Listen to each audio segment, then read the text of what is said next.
Hello friends, welcome to my channel universe classes. आज हम लोग अपने नए क्लास को स्टार्टिंग करने जा रहे हैं। इस क्लास का नाम है ऑब्जेक्टिव सॉल्यूशन। देखो फ्रेंड्स, मैथ एक ऐसा सब्जेक्ट है जिसे हम लोग सॉल्व करके टिक करेंगे तो इससे हमारा कॉन्फिडेंस लेवल ऊंचा रहता है, क्योंकि हमने स्वयं उसको सॉल्व करके टिक किया है। तो चलिए स्टार्ट करते हैं। अगर आप इस चैनल पर नए हैं तो प्लीज़ चैनल को सब्सक्राइब कर लीजिए और वीडियो को लाइक करिए और अपने फ्रेंड के साथ शेयर करना बिल्कुल ना भूलें। तो पहला चैप्टर है हमारा वास्तविक संख्या, जिसको इंग्लिश में हम लोग रियल नंबर्स को कहते हैं। इसमें पहला क्वेश्चन है, 0 और 50 के बीच विषम संख्याओं की संख्या कितनी है। तो ये सब तो आप लोगों को भी पता है कि 0 और 50 के बीच विषम संख्याओं कुल विषम संख्या 25 होंगी, क्योंकि क्योंकि 0 1 2 3 4 5 6 7 ये सब प्राकृत संख्या है। लेकिन इसमें 0 2 4 6 यानी कि एक एक अंक को हम छोड़ते जाएंगे, जो 25 टोटल सम होगी और विषम भी 25 ही होंगी। आगे चलते हैं। जो सेकंड नंबर क्वेश्चन है, 15 5 15 और 20 के लसा और मसा का अनुपात क्या है। दूसरा नंबर क्वेश्चन है हमारा, 5 15 और 20, इसका बोल रहा है लसा और मसा का अनुपात ज्ञात करें। तो देखिए फ्रेंड, आप इसको बिना सॉल्व किए टिक नहीं कर सकते हैं। तो चलिए हम आप लोगों को इसको सॉल्व करके इसका सही ऑप्शन बताते हैं। 5 को ऐसे कर लेते हैं और 15 को और 20 को भी। 5 एकम 5, 5 तिया 15, 3 एकम 3, 5 चौके 20, 4 एकम 4, यानी कि 5 देखिए हम लोगों को कॉमन आ रहा है तीनों में। तो ये जो कॉमन होता है वो हो जाता है एचसीएफ, और एलसीएम जो होगा वो इन तीनों का कॉमन, और जो बच गया उन लोगों को साथ में गुना। तो 5 चौके 20, 20 चौके सॉरी 5 तिहाई 15 और 15 चौके 60।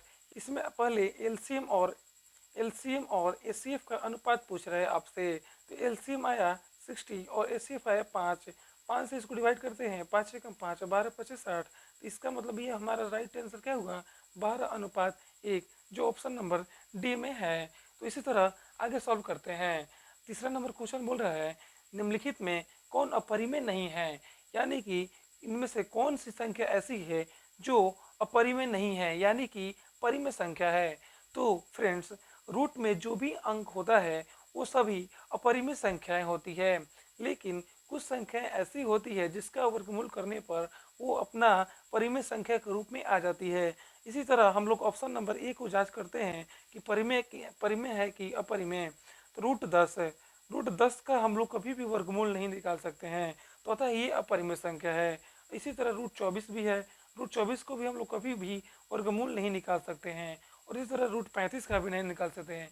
लेकिन रूट 121 है, जिसका वर्गमूल 11 होता है, यानी कि इसके नीचे कुछ नहीं तो क्या है, एक, यानी ये p/q के रूप में आ गया। अतः क्या है, अतः यही एक परिमेय संख्या है। इनमें से यही एक परिमेय संख्या नहीं है। ऑप्शन नंबर डी हमारा राइट हो जाएगा। इसी तरह नेक्स्ट आगे बढ़ते हैं क्वेश्चन नंबर 4 की ओर। क्वेश्चन नंबर 4 बोल रहा है, दो संख्याओं a और 18 का लसा 36 तथा मौसा 2 है, तो a का मान ज्ञात कीजिए। तो फ्रेंड्स, आपने इस चैप्टर में एक फॉर्मूला पढ़ा होगा, दो संख्या का दो संख्या का गुणनफल बराबर एचसीएफ गुना एलसीएम। तो यानी कि पहली संख्या हम लोगों को दिया है a और दूसरी संख्या 18, इनका गुणनफल बराबर एचसीएफ। एचसीएफ दिया है 2 और एलसीएम दिया है 36 है। हम लोगों को a का मान चाहिए, तो a बराबर 2 गुना 36। ये 2 गुना में है 18, तो इधर आएगा तो भाग में, 18 दूनी 36। तो a का मान यहाँ से 2 दूनी 4 आ गया। तो हमारा ऑप्शन नंबर सी राइट हो जाएगा। इसी तरह आगे बढ़ते हैं। क्वेश्चन नंबर 5 बोल रहा है, यदि p और q दो अभाज्य संख्याएं हैं तो उसका मौसा क्या होगा। देखिए फ्रेंड्स, कभी भी दो अभाज्य संख्याओं का मौसा हमेशा एक होता है। जैसे एग्जांपल के लिए हम समझते हैं, एक दो दो दो को छोड़ देते हैं। मान लीजिए एक अभाज्य संख्या 3 और एक अभाज्य संख्या 5 है। इन दोनों का कभी हम एचसीएफ निकालेंगे तो इनमें से कोई भी चीज कॉमन नहीं होगा, सिर्फ एक के अलावा। तो इसलिए हमारा एचसीएफ क्या होगा, एक ही हो जाएगा। अतः हमारा ऑप्शन नंबर डी जो है राइट आंसर होगा। तो इसी तरह आगे बढ़ते हैं। क्वेश्चन नंबर 6 बोल रहा है, सबसे छोटी अभाज्य और सबसे छोटी भाज्य संख्या का गुणनफल क्या होगा। सबसे छोटी अभाज्य संख्या, सबसे छोटी अभाज्य संख्या कौन होती है फ्रेंड्स? तो सबसे छोटी अभाज्य संख्या हमारी 3 होती है। 2 को ना तो भाज्य में काउंट करते हैं, नहीं सॉरी, सबसे छोटी अभाज्य संख्या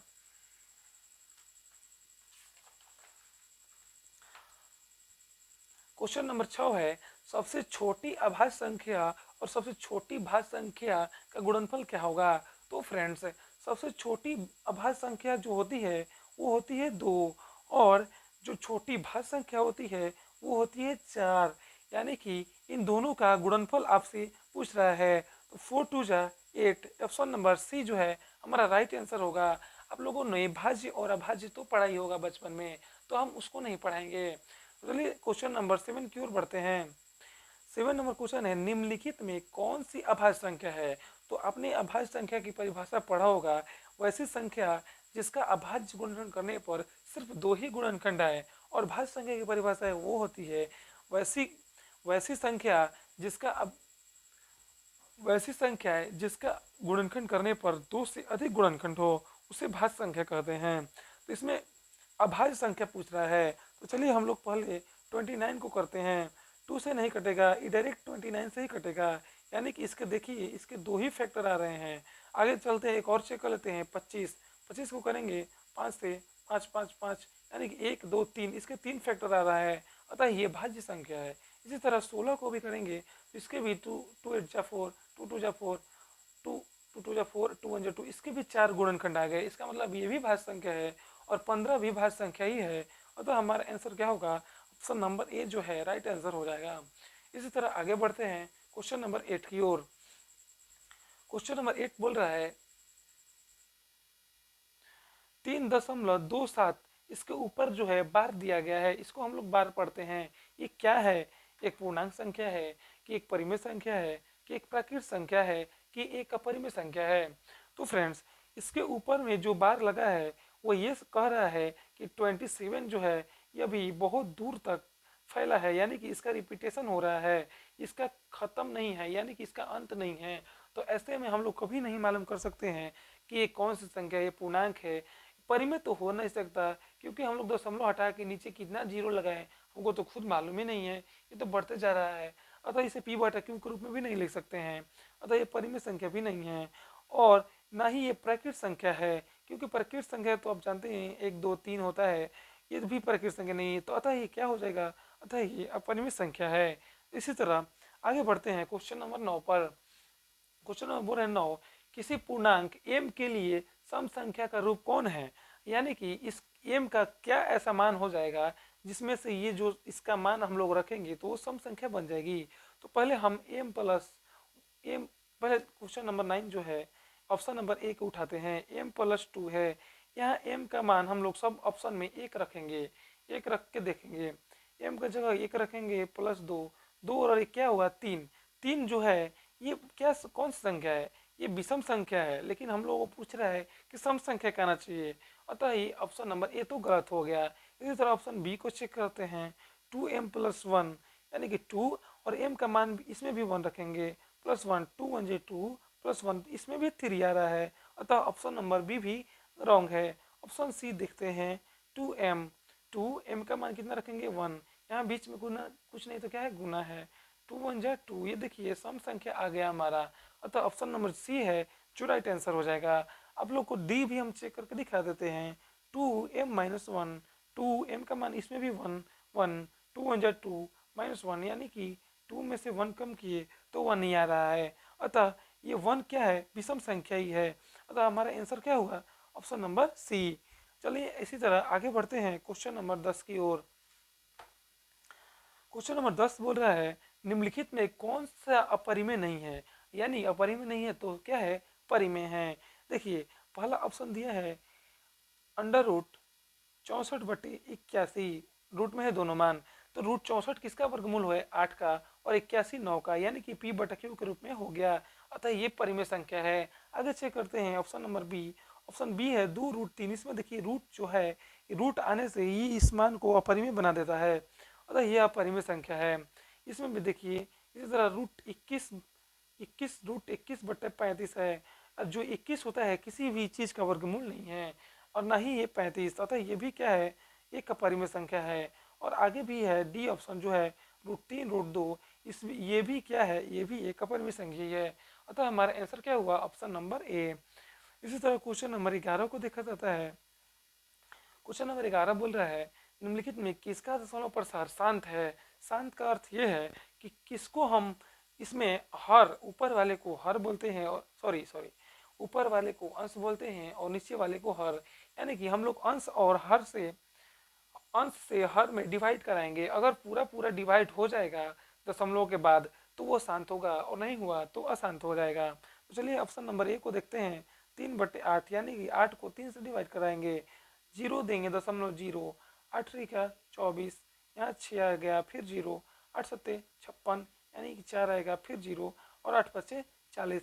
यहाँ देखते हैं कि हम ये पूरा मान दशमलव के बाद कट गया है, अतः ये शांत हो सकता है। इसी तरह देखते हैं, आगे भी देख लेते हैं। एक ऑप्शन 2/15 है, तो यानी कि 15 को 2 से डिवाइड, 0.0, 15 एकम 15, फिर देखेंगे 5 आ रहा है, फिर जीरो लाएंगे, 15 पचे 45, फिर देखेंगे, सॉरी 15 × 3 = 45, फिर देखिए 5 आ रहा है, यानी कि 5 5 5 5 आता जाएगा। ये कभी कटेगा ही नहीं, अतः ये क्या है, ये अशांत हो जाएगा। इसी तरह इन दोनों ऑप्शन को भी चेक करेंगे तो अशांत ही आएगा, अतः हमारा आंसर क्या होगा, option number A right answer हो जाएगा। इस तरह आगे देखते हैं। क्वेश्चन नंबर 12 बोल रहा है 6/15 का दशमलव प्रसार क्या होगा, यानी शांत होगा, अशांत होगा, आवर्ती होगा, या इनमें से कोई नहीं। तो अभी हमने बताया है, चेक करने के लिए क्या किया जाएगा, 15 से 6 में डिवाइड करेंगे। अगर ये डिवाइड हो जाता है दशमलव के बाद तो शांत हो जाएगा, वरना क्या होगा, अशांत हो जाएगा। तो चलते देखते हैं, 0 यहाँ देंगे 0, ये तो एक ही बार में कटा गया, यानी कि ये क्या हुआ, हमारा शांत हो जाएगा। इसी तरह 13 नंबर क्वेश्चन देखते हैं। 4 - √3, ये बोल रहे कि क्या है, परिमेय संख्या है कि अपरिमेय संख्या है कि भिन्न संख्या है कि पूर्णांक संख्या है। देखिए फ्रेंड्स, ये रूट जो है इस पूरे मान को अपरिमेय कर रहा है, अतः ये अपरिमेय संख्या हो जाएगा। रूट का कोई भी मान अपरिमेय हो जाएगा। अगर वो रूट का मान का वर्गमूल, यानी हम लोग उसको, उसका वर्गमूल अगर निकल जाए तो भी तभी वो परिमेय संख्या होगा, नहीं तो सभी क्या होगा, नहीं तो वो सभी अपरिमेय ही होंगे। चलिए 14 नंबर क्वेश्चन को भी देखते हैं। निम्नलिखित में कौन अपरिमेय संख्या है। तो दम सेम ये क्वेश्चन हमने अभी पढ़ के आए हैं। √36 किसका वर्गमूल होगा, 6 का, और √64 किसका वर्गमूल होगा, 8 का। अतः ये p/q के रूप में आ गया है, इसलिए ये क्या है, ये जो है परिमेय संख्या है। इसी तरह इसमें बोल रहा है कि कौन अपरिमेय है, इसमें हम लोग को अपरिमेय बताना है, उन सब में हम लोग को परिमेय बताना था। इस तरह बी ऑप्शन को देखते हैं। बी ऑप्शन है 1/√81, पूरा रूट में है मान जो है, और रूट में 1 जो है, रूट में से निकालेंगे तो 1 ही होगा, और √81 का 9 होगा, अतः ये p/q के रूप में आ गया। ये भी परिमेय संख्या है। देखते हैं आगे, ये देखिए √3/5, ये कभी भी इसमें से रूट में से बाहर नहीं निकलेगा, क्योंकि √3 किसी का वर्गमूल नहीं है, अतः यही जो है हमारा अपरिमेय संख्या है। इसी तरह आगे भी मान लीजिए, डी ऑप्शन चेक करा देते हैं हम आपको। -9/√49 -9, √49 7 का, देखिए p/q के रूप में आ रहा है, अतः ये भी परिमेय संख्या है। तो हमारा आंसर क्या हो जाएगा, ऑप्शन नंबर सी। इसी तरह नेक्स्ट क्वेश्चन देखते हैं। क्वेश्चन नंबर 15 बोल रहा है कौन सी अभाज्य संख्या है। अभाज्य संख्या की परिभाषा मैंने आपको बता चुका है कि वैसी संख्या जिसका गुणनखंड करने पर 2 से अधिक गुणनखंड आए उसे भाज्य कहेंगे। 2 तो 6 का भी गुणनखंड करेंगे तो 2 × 3 × 1 आएगा, यानी कि भाज्य संख्या है। 9 का भी 3 3 और 1 आएगा, ये भी भाज्य संख्या है। 15 का 5 × 3 × 1, ये भी भाज्य संख्या है। लेकिन 11 जो है, 11 सिर्फ अपने आप से ही कटेगा। ये देखिए परिभाषा एक और भी हो सकता है, वैसी संख्या है जो एक और अपने आप से कटे उसे अभाज्य संख्या कहते हैं, और वैसी संख्या है जो एक और अपने आप के अलावा किसी और भी संख्या से कटे उसे भाज्य संख्या कहते हैं। तो हमारा आंसर इसमें क्या होगा, 11। 11 एक ऐसी संख्या है जो सिर्फ अपने से और एक से ही कटेगी। तो फ्रेंड्स आज के लिए इतना ही रखते हैं। रोज हम लोग 15 क्वेश्चन ही सॉल्व करेंगे, क्योंकि छोटा वीडियो रहेगा तो आप कभी भी कहीं भी देख सकते हैं, और बड़ा होगा तो टाइमलेस होगा। अब हम लोग नेक्स्ट पार्ट में मिलते हैं। इसका मात्र कितने क्वेश्चन है, टोटल 54 क्वेश्चन है इस चैप्टर के, यानी कि कल इसको हम ख़त्म करा देंगे। ये हमारा फर्स्ट क्लास था, इसलिए आपको जैसा भी लगे हैं कमेंट में ज़रूर बताइएगा, और अगर अच्छा लगे है तो अपने दोस्तों के साथ शेयर ज़रूर कीजिएगा। मिलते हैं अगले पार्ट में, तब तक के लिए थैंक यू।